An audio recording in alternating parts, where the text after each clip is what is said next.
आप देख रहे हैं न्यूज नाउ 24/7। ताज़ा खबरों के लिए हमारे साथ बने रहें। उत्तर प्रदेश के मुख्यमंत्री योगी आदित्यनाथ ने शनिवार को लखनऊ में जन सेवा केंद्रों के माध्यम से परिवहन सेवाओं का उद्घाटन और शिलान्यास किया। मुख्यमंत्री आदित्यनाथ ने इंदिरा गांधी प्रतिष्ठान में जुपिटर ऑडिटोरियम के उन्नयन का भी उद्घाटन किया और लखनऊ में मरकरी ऑडिटोरियम के जीर्णोद्धार कार्यों का शिलान्यास किया। लखनऊ में परिवहन सेवाओं का उद्घाटन करने के बाद मुख्यमंत्री ने कहा, यहाँ जिन परियोजनाओं का उद्घाटन हुआ है उनके लिए मैं परिवहन विभाग को बधाई और शुभकामनाएं देता हूँ। परिवहन विभाग प्रदेश ही नहीं देश के सार्वजनिक परिवहन का सबसे बड़ा माध्यम है। कार्यक्रम के बाद मुख्यमंत्री ने लखनऊ में परिवहन सेवाओं को हरी झंडी दिखाई। आज हम सब यहाँ पर एक अच्छे माहौल में इंदिरा गांधी प्रतिष्ठान के इस जुपिटर हॉल में बैठे हैं। आपने देखा होगा, यह अपने आप में एक मॉडल है। ये जुपिटर हॉल लखनऊ विकास प्राधिकरण ने फिर से रिनोवेट किया है। पैसा लगाया है तो पैसा कमाया भी है। 4 वर्ष में 32 करोड़ रुपए से अधिक की आय अकेले सभागार से लखनऊ विकास प्राधिकरण को हुई है। तो इसलिए इतना शानदार माहौल आज उन्होंने यहां पर इस कार्यक्रम के लिए भी उपलब्ध करवाया है। तो मैं सबसे पहले इंदिरा गांधी प्रतिष्ठान, जो प्रदेश की राजधानी का सर्वाधिक सार्वजनिक कार्यक्रमों का एक केंद्र बिंदु है, उसमें जुपिटर, मार्स और मरकरी के साथ ही अन्य सभागारों के पुनर्विकास के लिए, सुंदरीकरण की इस योजना के लिए हृदय से धन्यवाद देते हुए इस पूरे कार्यक्रम के लिए उनको बधाई देता हूं। और ये परिवहन विभाग पहला कार्यक्रम है जो इस आयोजन का हिस्सा बन रहा है। यानी जुपिटर हॉल के पुनरुद्धार और पुनर्विकास कार्यक्रम के बाद आज ये पहला अवसर है जब परिवहन विभाग का एक कार्यक्रम यहां पर हो रहा है। क्योंकि कार्यक्रम का शुभारंभ करने के लिए, कार्यक्रम तो 11 बजे से मुझे बताया गया था, तो मैं मानता था कि मंत्री जी आपके 12 बजे तक पहुंचेंगे तो मैं भी पहुंच जाऊंगा। लेकिन मैं मीटिंग में ही था, मुझे 10 ही बजे बताया गया कि मंत्री जी पहुंच गए। वे रात्रि में भी 12 बजे तक यहां थे और हम लोग 11 बजे, अब मेरा एक भाषण भी प्रारंभ हो चुका है। यह एक मॉडल है और मुझे लगता है कि मंत्री जी समय से पहले आए, तो इसका मतलब यह है कि अब वह भी चाहते हैं कि परिवहन विभाग के जो बस स्टेशन हैं वे भी इसी प्रकार से सुंदर बने, व्यवस्थित बने और आम जन को अपनी ओर आकर्षित कर सकें। इसलिए उनकी उपस्थिति अत्यंत महत्वपूर्ण है। मैं आज जिन परियोजनाओं का यहां पर शिलान्यास हो रहा है, शुभारंभ हो रहा है या लोकार्पण हो रहा है, इसके लिए परिवहन विभाग को अपनी शुभकामनाएं देता हूं, बधाई देता हूं और शुभकामनाएं भी देता हूं। परिवहन विभाग प्रदेश के पब्लिक ट्रांसपोर्ट का सबसे बड़ा माध्यम है और स्वाभाविक रूप से देश का भी। 14,000 बसेज किसी एक निगम के पास हों और उसके माध्यम से संचालित हो रहे हों, या उत्तर प्रदेश परिवहन निगम सफलतापूर्वक अपनी सेवाएं प्रदान कर रहा है। उसके चैलेंजेज भी हैं। इतनी विशाल आबादी के लिए सुविधा देना और खासतौर पर अभी हाल ही में रक्षाबंधन के अवसर पर 3 दिनों तक लगातार बस सेवा, और वह भी बहनों को फ्री में बस सेवा को जो सुविधा आपने उपलब्ध करवाई वो और भी शानदार थी। यद्यपि उसका प्रचार प्रसार विभाग नहीं कर पाया। कितनी बहनों ने यात्रा की, इसके बारे में बहुत बता नहीं पाया। अगर उसका भी हाईलाइट करते तो लोगों के मन में एक और प्रचार का आपको आधार बनता, आपको एक अवसर था। लेकिन आज इतनी अधिक सेवाएं और इतना विस्तार, ये आज की आवश्यकता है, लेकिन भविष्य की चुनौतियां भी हम सबको आगाह कर रही हैं। याद रखना, कोई भी व्यक्ति हो या समाज, गांव हो या शहर, जिला हो, राज्य हो या देश, अगर वह समय की गति से पिछड़ जाता है तो हमेशा के लिए पिछड़ जाता है। अगर वह समय की गति से 2 कदम आगे चलने की सामर्थ्य रखता है तो वही प्रगति के पथ पर आगे बढ़ करके अपना विजय श्री का झंडा गाड़ता है। और उस विजय श्री की, प्रगति की यात्रा में विजय श्री का झंडा गाड़ने के लिए हम भी विकसित भारत की इस परिकल्पना के सारथी बनेंगे। परिवहन विभाग के सामने पब्लिक ट्रांसपोर्ट की, सार्वजनिक क्षेत्र से जुड़ी हुई पब्लिक ट्रांसपोर्ट की इन सेवाओं को 3 प्रकार की उन योजनाओं के साथ हमारा शॉर्ट टर्म प्लानिंग हमारी क्या होगी, लघु अवधि की प्लानिंग क्या होगी अगले 3 साल के अंदर, अगले 10 वर्ष के अंदर और अगले 22 वर्ष के अंदर हमें क्या कुछ अचीव करना है पब्लिक ट्रांसपोर्ट के क्षेत्र में। और जहां पर संभावनाएं हैं वहां पर आप आसानी से इसे अचीव भी कर सकते हैं। आसानी से, थोड़ा सा प्रयास, ये फाइल को लटकाने की आदत बंद करनी पड़ेगी। जन सुनवाई को तेजी के साथ आगे बढ़ाना पड़ेगा। विभाग में टीम वर्क को और सशक्त बनाना पड़ेगा, तो परिणाम आने में देर नहीं लगेगी, कोई देर नहीं लगेगी।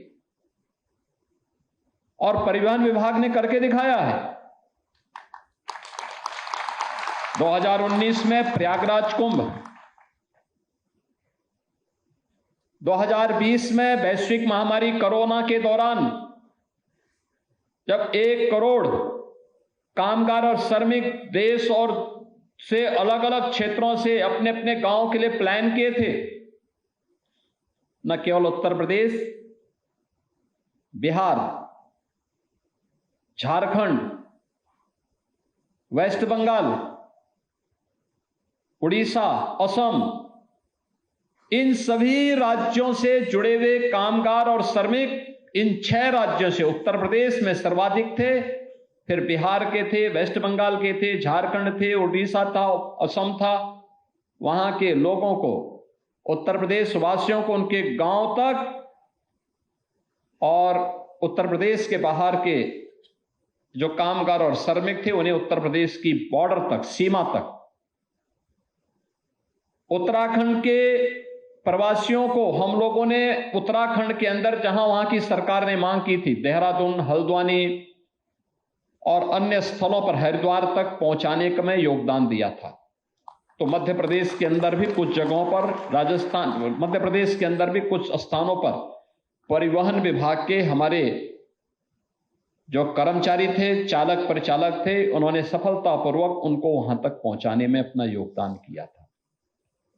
और अभी हाल ही में आपने देखा होगा, इसी वर्ष के प्रारंभ में दुनिया का सबसे बड़ा धार्मिक आध्यात्मिक आयोजन प्रयागराज महाकुंभ, कितना भीड़ था, 66 करोड़ लोग 45 दिन के आयोजन में आए थे और 45 दिन के इस आयोजन का हिस्सा बने थे। सर्वाधिक लोग आ रहे थे बसेस से, अपने अपने वाहन से आ रहे थे, बसेस से आ रहे थे। परिवहन निगम भी लगातार काम कर रहा था, लेकिन जब रेलवे स्टेशन पर अचानक भीड़ होती थी तो रेलवे स्टेशन से उन्हें प्रयागराज से बाहर तक पहुंचाने के लिए परिवहन निगम का बेड़ा हमेशा सतर्क रहता था, कार्य करता था, मजबूती के साथ लगा रहता था। और इसीलिए परिवहन विभाग को हम लोगों ने हमेशा इस बारे में माना है कि परिवहन विभाग हमेशा प्रदेश के अंदर यह समय का साथी है। जब कोई आवश्यकता पड़ती है उस समय आवश्यकता के अनुरूप अपनी सेवा देने के लिए तत्पर दिखाई देता है। और इसलिए राज्य सरकार ने समय समय पर परिवहन विभाग के पुनर्विकास के लिए, उनके पुनरुद्धार के लिए अपनी योजनाओं को खुले और मुक्त हस्त से उन्हें सपोर्ट भी किया है। आज उन्हीं सेवाओं को और बेहतर बनाने के लिए बहुत सारे कार्यक्रम यहां पर प्रारंभ किए गए हैं, जिसमें जन सेवा केंद्रों के माध्यम से परिवहन सेवाओं को उपलब्ध कराने के कार्य का शुभारंभ भी हुआ है। और परिवहन विभाग के माध्यम से सीएससी के साथ एमओयू भी हुआ है, यानी एक कॉमन सर्विस सेंटर के माध्यम से भी आम जन को उसकी सुविधा उपलब्ध हो सके, वह अपनी जरूरत के हिसाब से परिवहन विभाग से जुड़ी हुई सेवाओं का उपयोग कर सके। आज ये एमओयू यहां पर संपन्न किया गया है। आईआईटी खड़गपुर और परिवहन विभाग के बीच में एमओयू,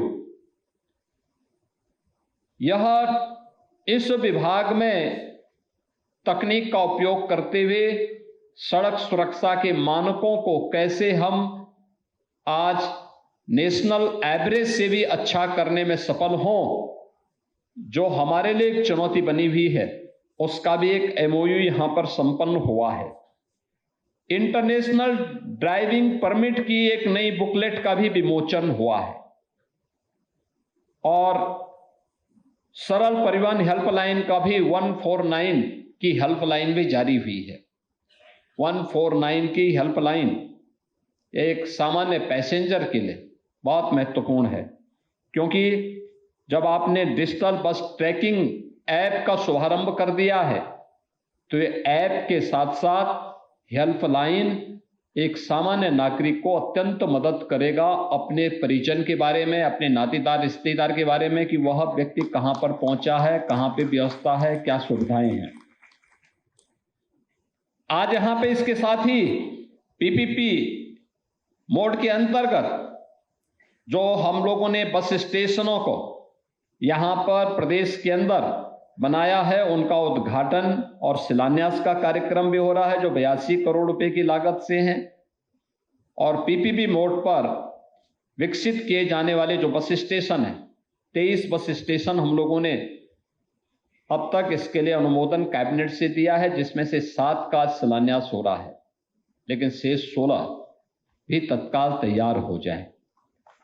इसके साथ ही हर जनपद में जाना है तो 54 ऐसे अन्य बस स्टेशन भी इंतजार कर रहे हैं, जहां पर पीपीपी मोड पर हमें वर्ल्ड क्लास इंफ्रास्ट्रक्चर विकसित करना है।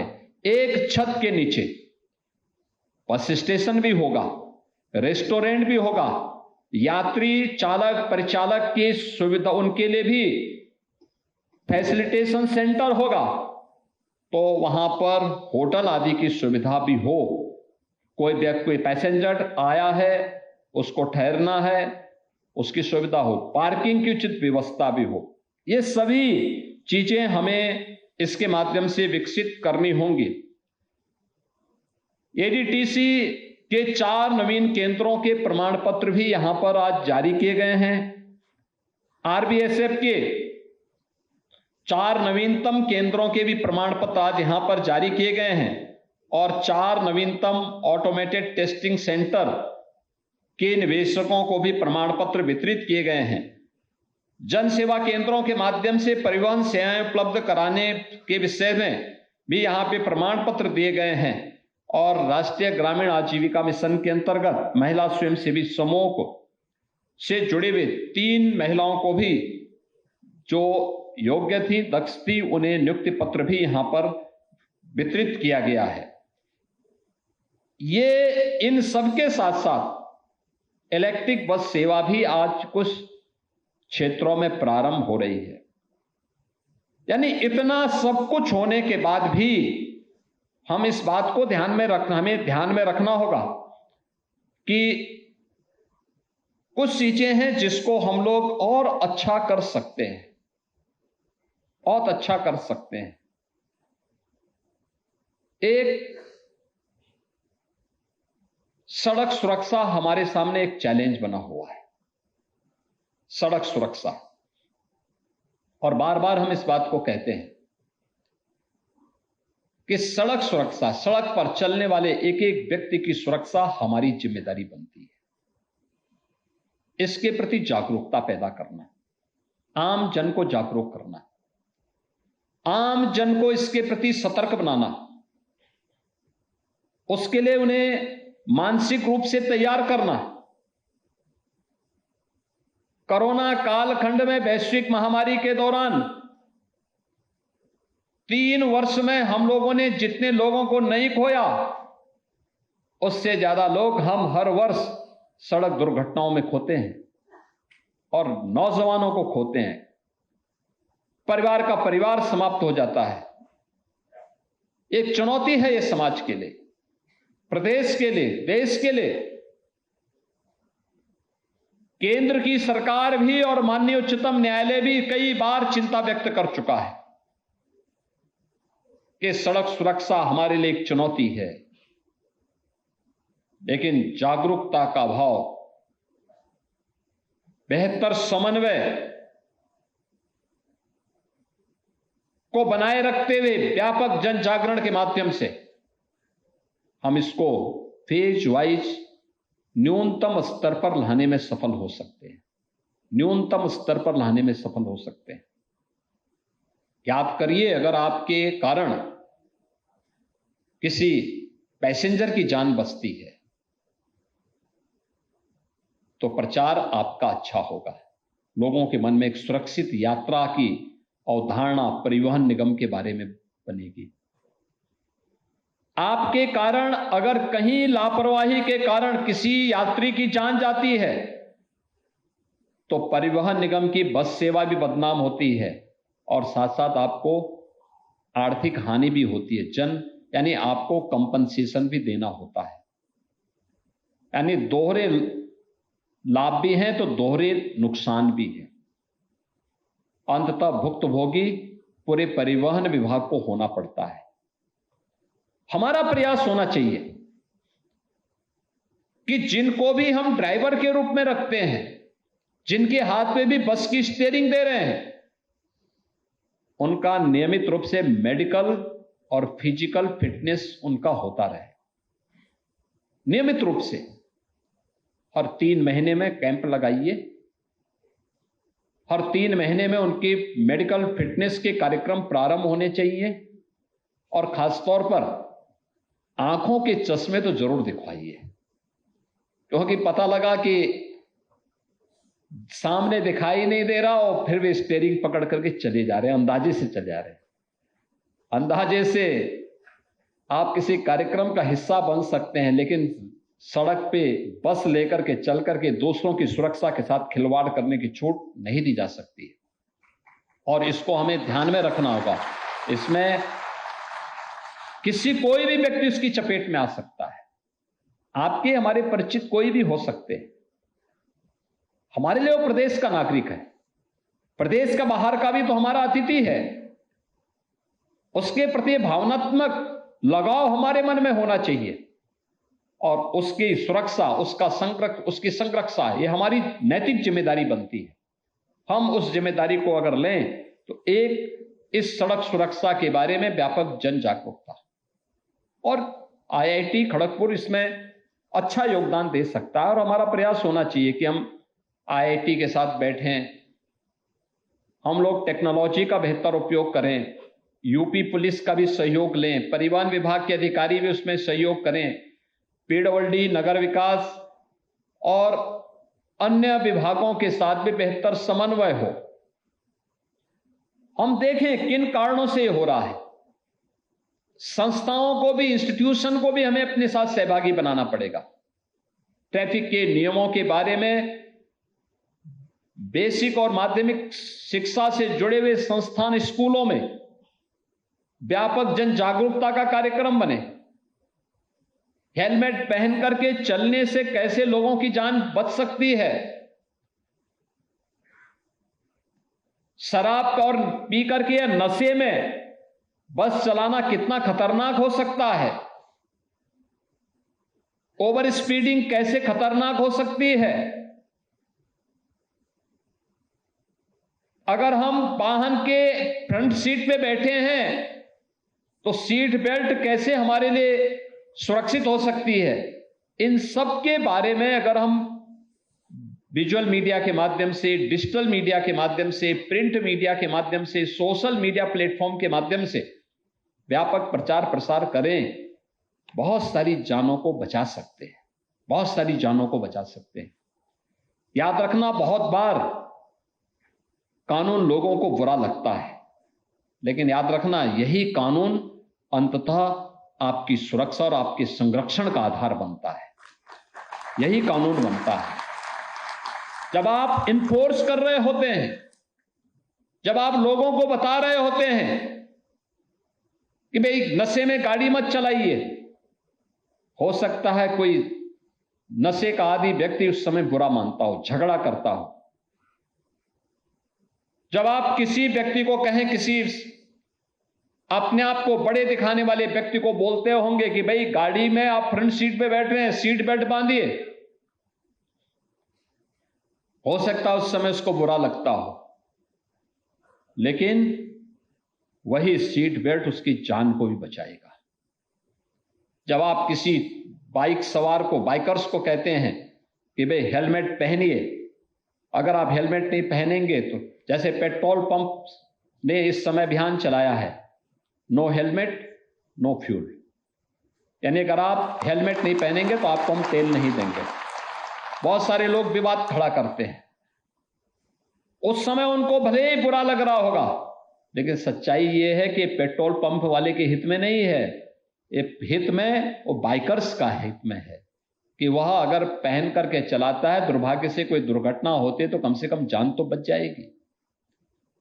हेड इंजरी होने से और जीवन भर बेड पे पड़े रहने से अच्छा है कि वह सुरक्षित जीवन जी सकता है। लेकिन इन सब बातों को लेकर के कौन बताएगा लोगों को? ओवर ड्राइविंग खतरनाक हो सकती है। आप घर में जाकर के कैसे भी क्या करेंगे?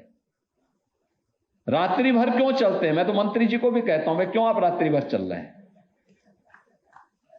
भाई अपना समय पे जाइए, जगिए, समय पे सोइए, समय पे अपने सारी दिनचर्या को पूरा करिए। सारे कार्य समय पे होने चाहिए। अगर सूर्य भगवान भी यही कहने लग जाएंगे कि चलिए अब मैं भी रात में उगूंगा, तब तो हो गया, फिर होगा ही धरती का कन्या। प्रकृति के अनुरूप हमें चलना होगा। प्रकृति के अनुरूप चलने के लिए हमें तैयार होना होगा। हर व्यक्ति को इस अभियान का हिस्सा बनाना होगा। क्या गांव, क्या शहर, क्या नौजवान, क्या बुजुर्ग, क्या महिला, क्या पुरुष, ये सभी लोग जब जुड़ेंगे तब हम सड़क सुरक्षा के लक्ष्यों को प्राप्त कर पाएंगे। और ये आज एक ज्वलंत समस्या है, प्रदेश की भी, देश की भी। इस पर हमें अपने आप को तैयार करना होगा और मानना मेरा है ये संभव है। हमने उत्तर प्रदेश पुलिस से इसके बारे में कहा था कि थोड़ा इसके बारे में काम करिए। उन्होंने एक ऐप विकसित किया, देखा कि किन क्षेत्रों में एक्सीडेंट होते हैं और उस पर उत्तर प्रदेश पुलिस ने कार्य करके उस ऐप को अप्लाई किया, कार्य किया। वहां पर पुलिस की ड्यूटी भी लगाई और अन्य तरीके से भी कार्य किए। परिणाम क्या रहा? अवेयरनेस का परिणाम क्या रहा? जहां महीने में 18 दुर्घटनाएं होती थी, उस स्पेसिफिक स्थल पर वह घट करके 1 महीने में 3 पर आ गई। और लगातार 3 महीने से प्रयोग चल रहे हैं हमारे। बहुत सारे स्थान हमने चिन्हित किए जहां पर ये चीजें आ रही हैं। आप सोचो 18 दुर्घटनाओं को घटा करके 3 पर पहुंचाना और 3 को 0 पे पहुंचाना, ये रिजल्ट लाएगा। अलग अलग क्षेत्र में हमें इन चीजों को तैयार करना पड़ेगा। परिवहन विभाग के अधिकारियों को सड़क पर उतरना पड़ेगा, लोगों को इसके बारे में बताना पड़ेगा। Bus stand, taxi stand, 3 wheeler stand, इसके लिए नगर निकायों के साथ डिस्ट्रिक्ट बोर्ड की जो कमेटियां उनके साथ में बैठ करके तय करना पड़ेगा कि भाई इनके लिए पार्किंग स्पेस तो सड़क वाहन खड़े करने के लिए नहीं है। कोई ट्रक, कोई टैंकर सड़क के किनारे न खड़ा हो, बल्कि जो उसके लिए जगह रिजर्व की गई हो वहीं पर वो खड़ा हो। ये जिम्मेदारी बनती है परिवहन विभाग के अधिकारियों की। पेट्रोलिंग बढ़ाएं, इन चीजों को दुरुस्त करें। एक तरफ यह सड़क सुरक्षा के नियमों का पालन करके हम सड़क दुर्घटनाओं को न्यूनतम स्तर पर ला सकते हैं। दूसरा, जो प्रधानमंत्री जी ने देशवासियों के सामने लक्ष्य दिया है नेट जीरो एमिशन का, कार्बन उत्सर्जन को न्यूनतम करना, इलेक्ट्रिक व्हीकल उसका एक बेहतर माध्यम है। परिवहन विभाग भी, नगर विकास विभाग भी इस दिशा में कार्य कर सकता है। एक स्वस्थ प्रतिस्पर्धा होनी चाहिए। मेरा मानना है अकेले परिवहन विभाग और नगर विकास विभाग थोड़ा भी प्रयास कर ले, अकेले उत्तर प्रदेश में 3 लाख नई नौकरी सृजित करवा सकते हैं आप लोग। 3 लाख नई नौकरी केवल बसेज खरीद करके, गांव गांव की कनेक्टिविटी को, शहर टू शहर की कनेक्टिविटी को बेहतर करके, पब्लिक ट्रांसपोर्ट की बेहतरीन सुविधा भी दे सकते हैं और एक स्वस्थ प्रतिस्पर्धा करिए। परिवहन विभाग भी चलाएं, निजी क्षेत्र को भी परमिट करिए। नगर विकास विभाग भी चले, वो भी निजी क्षेत्र को भी उसमें परमिट करें, अच्छी सेवाएं दें। एक स्वस्थ प्रतिस्पर्धा आगे बढ़नी चाहिए। कितने नौजवान आ जाएंगे, कितने लोगों के हाथों को कार्य मिलेगा, स्वयं का कार्य होगा, एक प्रतिस्पर्धा आगे बढ़ेगी, लोगों को सुविधा मिलेगी।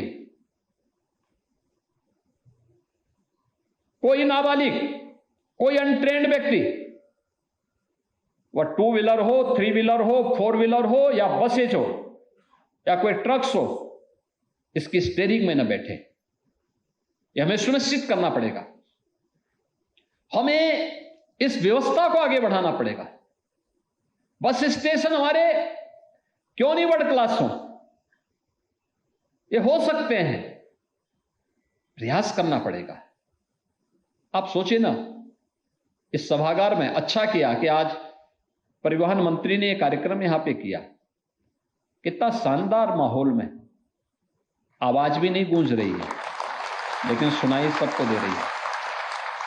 कितना सुंदर वातावरण, पूरा सभागार भी भरा है लेकिन कार्यक्रम भी शानदार तरीके से हो रहा है। ये चीजें आपके बस स्टेशनों में भी हो सकती है, वहां पर भी हो सकती है। हमें जवाबदेही तय करनी पड़ेगी कि भाई परिवहन निगम की बस अपनी परमिसेस में रहेंगे, सड़कों पे बेतरतीब नहीं खड़े होंगे। हमें बस स्टेशन को उस रूप में बनाना पड़ेगा। इनकम भी होगी विभाग की, इनकम भी होगी तो आप सुविधा भी बढ़ा सकते हैं। आप सोचो कि अगर पैसा ही नहीं होता तो क्या हम कोविड कालखंड में उत्तर प्रदेश के वासियों को इतनी सुविधाएं दे पाते? पैसा नहीं होता, क्या हमने यहां पर मृतक आश्रितों को नियुक्ति पत्र दिया होता? पैसा था तो कर रहे हैं, नहीं तो बहुत सारे विभाग ऐसे भी हैं जहां पे पैसा नहीं था, जहां पे बहुत सारे कारपोरेशन ऐसे थे जहां पैसा नहीं था, उसको बाइंड अप करने के लिए आदेश कर दिए गए, बंद कर दो भाई। ये चीजें हमें तैयार करनी पड़ेंगी। अगर हम समय की गति और समय की डिमांड के अनुसार, क्योंकि ये सुविधा तो आप जितनी अच्छी सुविधा देंगे, ये डिमांड एंड सप्लाई पर आधारित होता है, मार्केट का ये नियम है। आप अच्छी सेवा देंगे, लोग आपके पास आएंगे। आप अच्छी सेवा नहीं देंगे, लोग दूसरा तरीका अपनाएंगे। और मैंने देखा है इलेक्ट्रिक बस सेवा के प्रति लोगों के मन में एक नया चार्म है, लोगों के मन में एक नई उत्सुकता है। पर्यावरण की भी हम रक्षा कर पाते हैं और साथ साथ बेहतरीन यात्रा का भी आनंद लोग ले पाते हैं उससे। हम लोगों को उस दिशा में आगे बढ़ना पड़ेगा और उसमें सर्विसिंग की भी समस्या का समाधान, डीजल पेट्रोल की समस्या का भी समाधान सब अपने आप हो जाता हो। चार्जिंग स्टेशन लगाने पड़ेंगे, उसमें भी निजी वेंडर आ सकते हैं। थोड़ा सा प्रयास परिवहन विभाग को आगे करना पड़ेगा। ये चीजें हो सकती है, मंत्री जी समय दे रहे हैं, बस ये कि समय के अनुरूप करा दें तो और बेहतर तरीके से वो आगे बढ़ सकती है, आगे बढ़ सकती हैं। और ये चीजें हमें आगे बढ़ानी पड़ेंगी, इसके लिए हमें तैयार होना होगा। स्क्रैपिंग के भी उसको हमें देखना पड़ेगा। जितने भी आउटडेटेड सरकारी वाहन हैं, जितने भी हैं, उन सबकी को स्क्रैप तक भेजना, स्क्रैपिंग करनी चाहिए।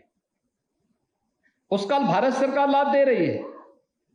कोई निजी वाहन भी अपना स्क्रैप करना चाहता है तो उसको हम रोड टैक्स में छूट दे रहे हैं। ये बार बार ये सुविधा नहीं मिलेगी। पुराने वाहन को ले जाने से अच्छा है, पर्यावरण के लिए चुनौती और स्वयं की सुरक्षा खतरे में डालने से अच्छा है स्क्रैप करो, रोड टैक्स का लाभ प्राप्त करो। कितनी अच्छी सुविधा दी जा रही है, लेकिन उस सुविधा के साथ हमें जुड़ना पड़ेगा। और भी अन्य ड्राइविंग का जो ट्रेनिंग के इंस्टीट्यूट बने हैं, उनके सेंटर बने हुए हैं, इसको और जवाबदेही के साथ चलाने की आदत डालनी पड़ेगी। लोगों की जिम्मेदारी को तय करना पड़ेगा। यह सभी परिवहन विभाग की छवि को और बेहतर करने में एक निर्णायक भूमिका का निर्वहन कर सकता है। और मुझे विश्वास है कि आज जो कार्यक्रम हम लोग परिवहन विभाग का कर रहे हैं, इन सभी कार्यक्रमों को व्यवस्थित तरीके से आगे चलाने और पब्लिक ट्रांसपोर्ट का एक बेहतरीन केंद्र उत्तर प्रदेश परिवहन निगम बन जाए, बस इसके लिए मैं आपका आह्वान करने के लिए आया हूं। बेहतरीन क्या आपके सामने कोई और ठहर पाएगा? और आप में तो जज्बा है। कोविड में हम देख रहे थे, लॉकडाउन हो गया था, लोगों ने कहा कौन काम करेगा। परिवहन विभाग के सभी चालक परिचालक आ गए थे और उन्होंने गाजियाबाद से, नोएडा से, बुलंदशहर से और एनसीआर क्षेत्र से जहां जहां कहा गया वहां तक पहुंचाने का काम किया था सभी यात्रियों को।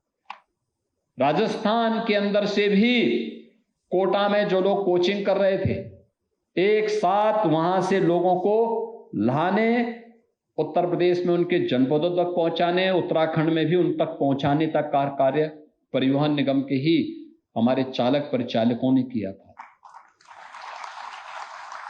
ऐसे ही महाकुंभ के दौरान भी जब बहुत ज्यादा भीड़ रेलवे स्टेशन पे होती थी तो हम परिवहन निगम की ही बसेज को दौड़ाते थे। भाई आप बसेस लगाओ, एक साथ 200-200, 500-500 बसेस लग रही थी और यात्रियों को भर करके फिर वहां से प्रयागराज के बाहर वाराणसी तक, चंदौली तक, गाजीपुर तक, गोरखपुर तक, देवरिया तक, बलिया तक पहुंचाने का काम होता था। बड़े अयोध्या तक पहुंचाने का काम होता था। ये तब जब हमारे पास साधन थे, तब ना सुविधा थी, तब हमें इन सब के लिए अपने आप को तैयार करना पड़ेगा। आज के इस अवसर पर आपने इतनी सारी सेवाओं को एक साथ आप लागू कर रहे हैं, इनकी नियमित समीक्षा, इनकी मॉनिटरिंग और इसका प्रभावी क्रियान्वयन के लिए हमें सदैव तैयार रहना पड़ेगा। इस विश्वास के साथ हम विकसित भारत के लक्ष्यों को प्राप्त करने के लिए विकसित उत्तर प्रदेश बनाना हमें पड़ेगा।